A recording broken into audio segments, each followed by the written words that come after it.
Hello friend, नमस्कार। तो आज जीवित पुत्री का बर्थ है। तो देखिए उसका आज नहा खाए है। तो उसके लिए देखिए आज हमारे तरफ ये नोनी का साग बोलते हैं, इसको जीएच मानते हैं। तो आज ये बनने वाला है। उसके साथ यहाँ सकपुतिया नहीं मिलता है तो ये मिला मेरे को। तो इसके साथ मैं ये ताज़ा ताज़ा पेड़ से तोड़ा हुआ मेरे हस्बैंड लाए, तो मैं इसके साथ ये बनाऊंगी। फिर मैं कद्दू का दाल बनाऊंगी, फिर मैं गोभी की सब्ज़ी बनाऊंगी और मैं आपको दिखाऊंगी कि आज किस तरह से हमारा पर्व का त्यौहार शुरू होता है। तो देखिए ये शुरुआती अभी हुआ है। इसमें भी मरुआ का आटा का भी ज़रूरत है, उसकी रोटियां बनेंगी और रात में हम लोग चुल्हो सियारों को देंगे, यही परोसेंगे। तो देखिए अब मैं इसकी कटिंग करूँगी और फिर उसके बाद नहा धोवा के और फिर मैं इस खाने को भोजन को बनाऊँगी और फिर खाऊँगी। तो मैं आपको दिखाती हूँ कि इसकी रेसिपी कैसे बनाऊँगी। तो आप मतलब मेरे वीडियो में बने रहिएगा। और फिर कल पूरा मतलब 36 घंटे का निर्जला व्रत, उसके बाद फिर हम लोगों का होगा पारण। उसमें भी अच्छे अच्छे पकवान बनेंगे। तो मैं आपको दिखाऊंगी कि वो पकवान कैसे बनते हैं। तो ये बच्चे के लिए किया जाता है, ये व्रत अपने बच्चों के लिए माताएं करती हैं और इस तरह से बनाती हैं। तो बहुत फ्रेंड अनजाने शहरों में बहुत दिक्कत होती है ये सब चीज़ ढूंढने में। तो हमारे तरफ जो एक सकपुतिया बोलते हैं इसी तरह का आता है छोटा छोटा, लेकिन वो नहीं मिला। तो ये देखिए इस तरह का खर्रो बोलते हैं। तो ये मतलब हमें छोटे छोटा साइज़ में मिल गया था। तो अब नहीं मिलेगा तो फिर यही यूज़ होता है, बड़े बड़े शहरों में वो मिल नहीं पाता है। और जो मतलब हमारे तरफ बहुत लोग फ़िश खाते हैं, बोलते हैं जीएच होता है, तो लेकिन हम लोग नहीं खाते हैं। हम लोग बहुत पवित्रता से इसे मनाते हैं। देखिए इस पत्ते को हम लोग निगलते हैं, मतलब जीएच मानते हैं इसको। ये ऐसा चीज़ है, इसको फेंक भी दो ना तो ये अपने आप हो जाता है। और इसका देखिए पकोड़े भी बनते हैं और इसकी साग भी बनती है। तो मैं इसको सब्जी में डालूँगी और फिर देखो मैं और क्या बनाती हूँ, आपको दिखाती हूँ। देखिए फ्रेंड, मैं नहा के आ गई हूँ और मैं अब शुरू कर रही हूँ। आपको जैसे मैं बताई थी कि जीवित पुत्री का व्रत में मतलब क्या क्या खाना बनता है, तो उस अनुसार मैं शुरुआत कर रही हूँ। और मेरी बिटिया ने 1-2 आइटम बना दिया है। बड़ी बिटिया तो है नहीं, वो ड्यूटी गई हुई है। तो मैं आपको दिखाती हूँ कि क्या क्या मतलब हम लोग बनाते हैं और खाते हैं। तो देखिए मैं इस मिर्ची के पकौड़े बनाऊँगी, आलू के बनाऊँगी, कद्दू के बनाऊँगी। ये टमाटर रख रखी हूँ सारी सब्जी में डालने के लिए, कुछ मिर्ची, ये अदरक लहसुन कूटा हुआ है, ये रागी का आटा है जिसकी ज़रूरत ज़्यादा नहीं है, मतलब बस नेक करना है। तो इसकी रोटियां बनेंगी। ये दाल है नेनुआ में डालने के लिए। ये पकोड़े का बैटर तैयार है। और ये देखिए ये तोड़ी के लिए जो मैंने आपको दिखाया था वो सब कट करके रख रखा है। इतना प्याज कट करके रखा हुआ है। और मैंने नोनी का थोड़ा सा प्रयोग किया है क्योंकि ये चिपचिपा होता है तो थोड़ा स्वाद बदल जाता है। तो मैं इसके बाकी की नोनी के जो है ये पकौड़े बनाऊँगी, बस स्वाद के लिए बस इसमें डाल रही हूँ।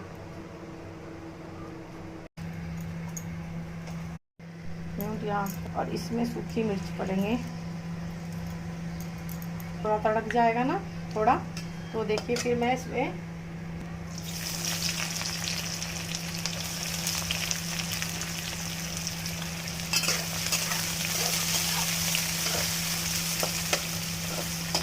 प्याज का कलर थोड़ा सा बदलेगा, उसके बाद मैं आगे का सामान डालूंगी। ये थोड़ी हरा मिर्च डालेंगे चटपटा होने के लिए। ऑप्शनल है, आप मिर्ची डाल सकते हैं, ना भी डाल सकते हैं हरी वाली। क्वांटिटी ज़्यादा थी इसलिए मैं मिर्च डाली हूँ चटपटा के लिए थोड़ा। देखिए फ्रेंड, इधर मैंने टमाटर और थोड़े से इसमें पनीर डाला है। अब तोड़ी में कभी पनीर डाल के देखो, बहुत अच्छा लगता है। अगर आपके पास है तो डालो, नहीं है तो कोई बात नहीं है, लेकिन बहुत अच्छा लगता है डाल। देखो ये मैं आलू डाल रही हूँ, तोड़ी सबसे लास्ट में डालेंगे। तो ये खर्रो बोलते हैं, झिंगुनी भी बोलते हैं, तो इसको सबसे लास्ट में डालेंगे। ये आलू डालेंगे, थोड़ा इसका कच्चापन निकल जाए इसके लिए थोड़ा देर फ्राई करेंगे इसको। और इसके साथ हम चना का दाल भी डालेंगे।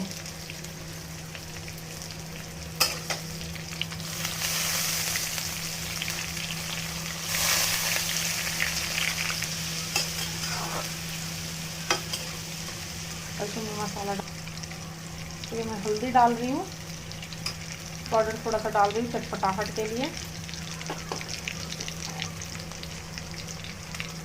बर्ड्स का नमक आता है ना, वो आप नमक डाल सकते हो, लेकिन मैं बर्ड्स का नमक नहीं, मैं ऐसे ही जो नमक डेली यूज़ करती हूँ वही डाल रही हूँ।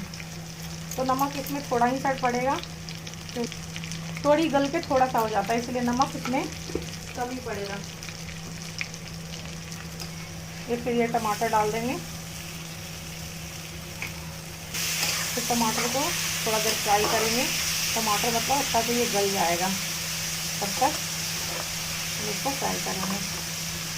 अब देखिए इतना हो गया है। इसमें ये नहीं करना है कि आपको एकदम प्याज लाल करना है, पूरा टमाटर गलना चाहिए, क्योंकि आपको तोड़ी जब डालोगे ना तो इसमें पानी नहीं पड़ेगा, और पानी नहीं पड़ेगा तो ये पानी अपना खुद रिलीज़ करता है। तो ये जो हम देखिए नोनी का साग इसको बोलते हैं, ये डालेंगे और उसके बाद ये तोड़ी भी डाल देंगे। ये खुद आपको पानी डालने की ज़रूरत बिल्कुल ही नहीं है इसके अंदर।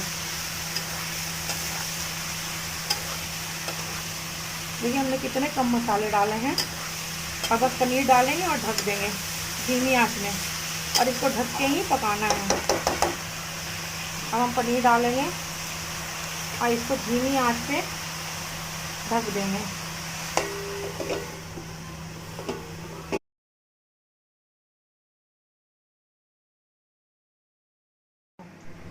देखो आलू का ऐसे है। एक डिश तो ये हो गया, आलू का चोखा बना दी हूँ। इसमें मैंने हरी मिर्च डाला है, नमक डाला है, थोड़ा नींबू का रस डाला है चटपटाहट के लिए, और थोड़ी लाल मिर्चा का पाउडर डाला है, और धनिया और जीरे का पाउडर डाला है मैंने भुना हुआ। और फिर देखिए मेरे चोखा बिल्कुल तैयार है। उसके बाद हम क्या करेंगे, ये ऐसे कट कर लिए हैं इस तरह से ये। अब इसमें हल्का हल्का ना आप ये नमक ज़रूर लगाना, नहीं तो ये अंदर ना नमक नहीं दिखेगा बिल्कुल।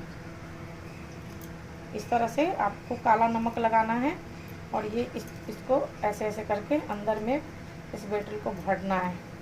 मतलब इस चोखे को जब तैयार कर रखे हैं इसको करना है एक एक करके, और फिर जब ये सारा हो जाएगा ना तो हमें ये बेसन के लिक्विड में डाल के और इसको फ्राई कर देना। ये खाने में बहुत ही टेस्टी लगता है।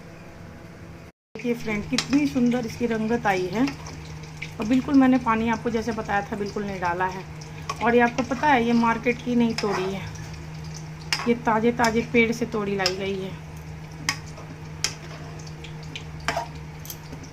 और ये इतनी अच्छी लगती है मीठी मीठी खाने में। आप इस तरह से बना के देखो, बहुत ही टेस्टी लगेगी। ये थोड़ी देर में ये पानी जैसे सूखेगा, मैंने जैसे आपको बताया था धीमी आंच पे, उसके बाद ये बिल्कुल रेडी हो जाएगी खाने के लिए। देखिए दोस्तों एक सब्जी और मैं बना रही हूँ गोभी की। तो उसके लिए देखिए मैंने आलू उबाल के कट कर दिया है और गोभी को फ्राई कर लिया है, और ये टमाटर की प्यूरी बना लीजिए। तो फिर दूसरी सब्जी ये बन रही है हमारी, और ये नहाने के बाद ही बनता है और बहुत शुद्ध से बनता है। गैस वैस सब साफ़ करके साफ़ सुथरा से खाना बनता है। देखिए फ्रेंड ये है मड़ुआ बोलते हैं हमारे तरफ, ऐसे इसको बोलते हैं रागी। रागी का आटा है, तो ज़्यादा नहीं बनाना है हमें, रात में ना वो खाना निकालना पड़ता है पूर्वजों के लिए। और ये आटा आप कभी भी ऐसी रागी की रोटी बनाएं तो इसमें ना गेहूं का आटा ये मिला लें। तो मुझे थोड़ा ही सा बनाना है, 2 मुझे बनाना है पूर्वजों को देने के लिए, और रात में बोलते चुल्लो सियारों को देते हैं। और ये थोड़ा सा मुझे अपने खाने के लिए बनाना है। तो बस इसी तरह मैं विध करना चाहती हूँ कि ये विध मिट जाए। तो ज़रूर इसको बनाए ना तो इसमें ना आटा मिला ले, तो इसमें ना अच्छा सा लोई मतलब अच्छा बनता है, मिक्सिंग नहीं। तो ये बिल्कुल ऐसा आटा होता है कि इसकी रोटी नहीं बिल्कुल बन पाएगी, भुड़भुड़ा सा होता है ये। तो इन दोनों को मिक्स करके हमें बनाना है। देखो फ्रेंड कितना अच्छा स्मूथ ये बिल्कुल लोई बन के देखो तैयार हुई है, और ये तुरंत झटपट बन के तैयार हो जाती है। देखो अब इसकी छोटी छोटी पूड़ियाँ बना लो या रोटी बना लो, जैसे आपकी मर्जी है। देखिए दोस्तों बिल्कुल तैयार हो गया ये सब्जी। देखिए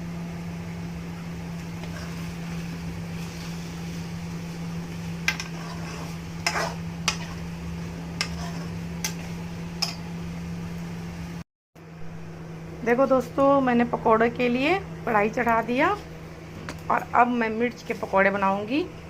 ये देखिए इसको बेसन में डिप करना है मुझे।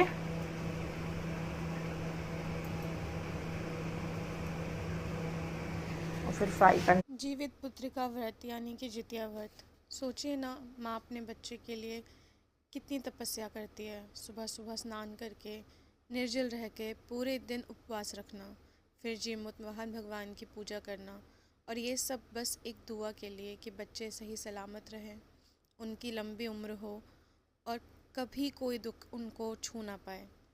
अक्सर लोग कहते हैं कि जितिया व्रत सिर्फ बेटे के लिए किया जाता है, जो बिल्कुल गलत है, क्योंकि माँ का प्यार तो एक समान है दोनों बेटे बेटी के लिए, और ये व्रत तो संतान के लिए रखा जाता है। बताओ, मुझे ही कैमरा पकड़ना है और मेरे को ही चलना है, बहुत मुश्किल होता है क्योंकि मेरा ट्राइपॉड टूट गया है और मैं बड़ी यूट्यूबर तो हूँ नहीं, अभी शुरुआत कर रही हूँ। Please support. आपका वीडियो बनाऊँ? डाल दूँगी।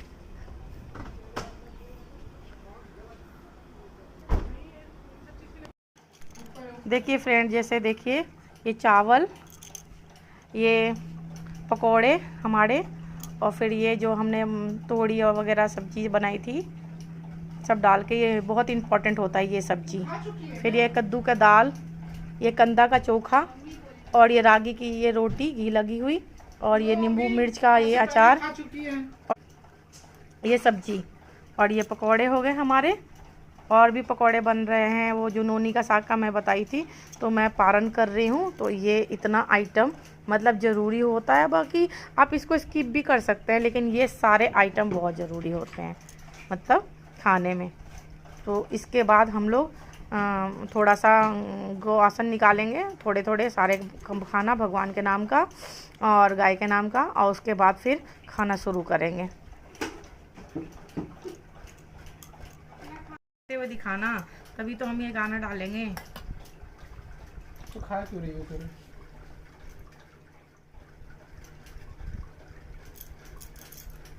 आवाज़ बंद करके डाल देना मम्मी।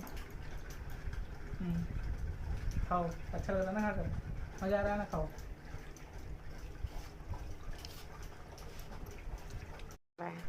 बेटे का हाथ तो फिर पता चल रहा है बेटे का है। देखो फ्रेंड, फिर ये आटा गेहूं का है, और ये अच्छा से जैसे चक्की से आया था, तो मैंने बिल्कुल इसको पूजा के लिए हटा लिया था।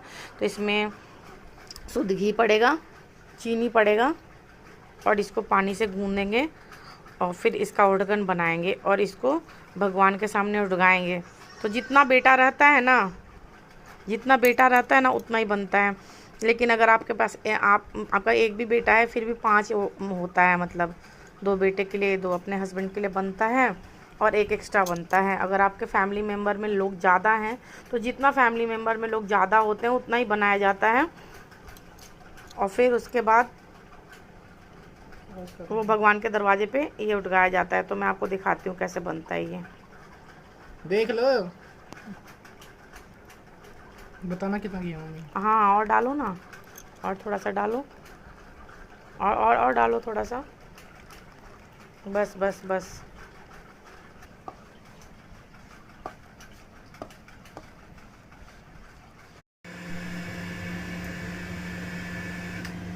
देखो इतना शुद्ध घी डाले हैं हम। ज़्यादा घी इसलिए नहीं डाल रहे हैं कि अगर हम ज़्यादा कढ़ाई में घी डालेंगे तो ये जो बोलते हैं जरुआ बच जाता है, तो फिर वो यूज़ नहीं कर पाते हैं। इसलिए थोड़े थोड़े घी डाल के हम ये बना रहे हैं ओठगन। ये बन के तैयार हो गया। ये देखिए, इस तरह से सांचा का उपयोग नहीं करना है, तो इस तरह से गोल गोल इस तरह से चिपका देना है। और ये 5 हमें निकाल लेना है ओठगन के लिए, और 2 छोटे छोटे बनाएंगे चुल्लो सियारों को देने के लिए। जल्दी जल्दी हटो। जल गया। देखिए दोस्त, इस तरह से आपको डालनी है, और फिर ये लाल करके, और ये बहुत टेस्टी लगता है खाने में। तो ये जो ओठगन होता है बस लड़के ही खाते हैं, और फिर बाइली जो मैं बनाऊंगी ना वो बेटियों को दिया जाता है। अब बताओ, ये पूर्वज का मानना है, मुझे तो कुछ पता नहीं है इसके बारे में, लेकिन इसी तरह से होता है। तो मेरी सास तो बड़ा बड़ा बनाती थी, मैं छोटा छोटा बना रही हूँ।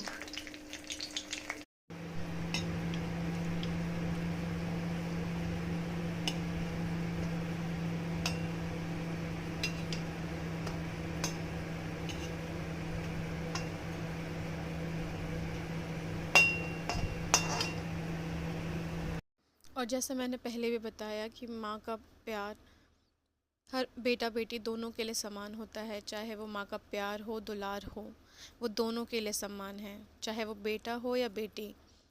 हर साल अश्विन कृष्ण पक्ष की अष्टमी को हर माँ जितिया व्रत रखती है, जो सिर्फ एक पर्व नहीं, सभी मातृत्व के प्रेम, आस्था और समर्पण की अमर कहानी है।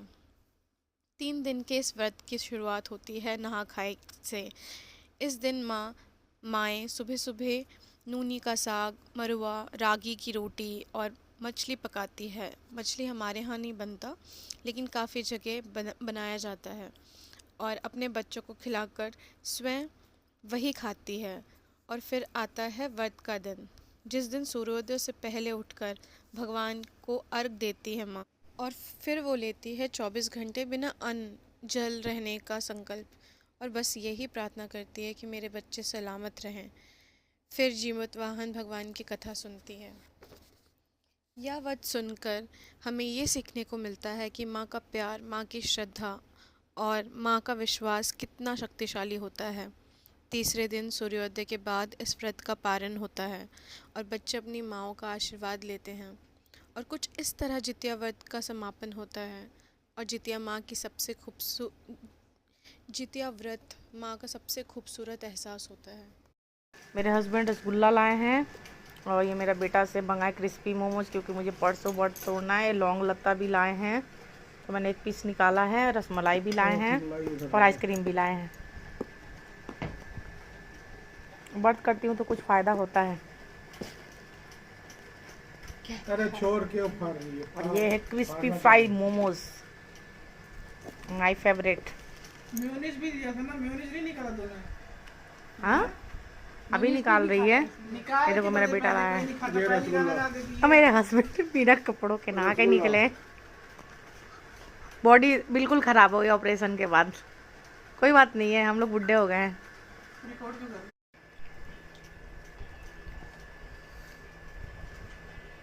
ये काफ़ी टेस्टी है। अब मैं आज इतना ही बस करती हूँ, बल्कि रात में सब खाना पीना खाएंगे। हो गया? ये काफ़ी टेस्टी है भी। तो रात में जो खाना बना है वो हम लोग खाएंगे, उसके बाद सो जाएंगे। फिर मेरा बर्थ स्टार्ट हो जाएगा। फिर मैं आपको नेक्स्ट ब्लॉग में दिखाऊंगी। Bye bye.